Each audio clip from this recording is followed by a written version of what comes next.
Ever wonder why social media seems to make every debate, discussion, or conversation a lot worse? Here's how algorithms accidentally shape policy decisions that pretty much every tech company is missing. First, the wild thing about engagement algorithms, they can't tell the difference between passionate local discussion or manufactured outrage or bots. If we take a look at like when a city like New York City announced congestion pricing, what gets amplified? Well, angry people. The algorithm is going to see high velocity engagement. That's like likes, comments, shares, and it's going to say, this must be important. And the things that grab your attention is going to be somebody who's frothing at the mouth. Now, plot twist, angry reactions, well, from the suburbs are going to get more visible than local discussions about people saying, oh, hey, the street's really quiet.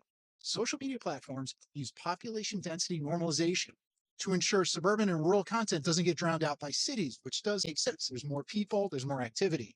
Now, that sounds fair. But when suburban users rage against urban policies, this fairness actually amplifies the criticism in a little bit of a feedback loop. The tech term for this is context collapse. Algorithms aren't able to distinguish between somebody posting about their own community or somebody raging about policies from 100 miles away. The algorithm system is going to treat them equally with regional engagement. Then it gets a little bit worse. When angry posts get high engagement, the algorithm is going to flag this as important cross-regional content. It's going to push it to even more users. You get a classic feedback loop.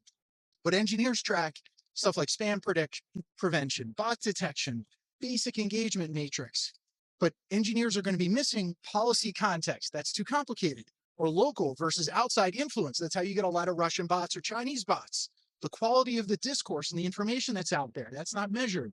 And the impact on our society or how our towns do things.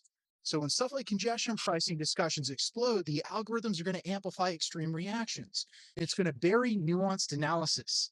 It's going to create this illusion of overwhelming opposition at times. Maybe you could have done this like when cigarette smoking was banned in restaurants. Every cigarette smoker would be going viral on Instagram and on TikTok and on Twitter because those are the folks who are upset. What you would not see is a parent with a baby who wants to eat at a restaurant who's happy that somebody's not smoking a cigar next door. So this ends up giving outside voice to local critics, which can be a good or a bad thing.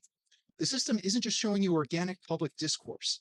You're seeing the result of algorithms that basically are targeted to reward outrage, because that's more money, that's more engagement, and more profits. It confuses angry engagement with legitimate concern. Can't recognize policy discussions or little details, like is smoking in a restaurant a good thing or a bad thing? So when you start to mix all these voices together, you have problems. Now, engineers could build better geographic awareness in how they're designing their algorithms. They could have policy discussion detection using AI or local context recognition. But who decides what legitimate discussion is versus manufactured outrage by a public relations firm?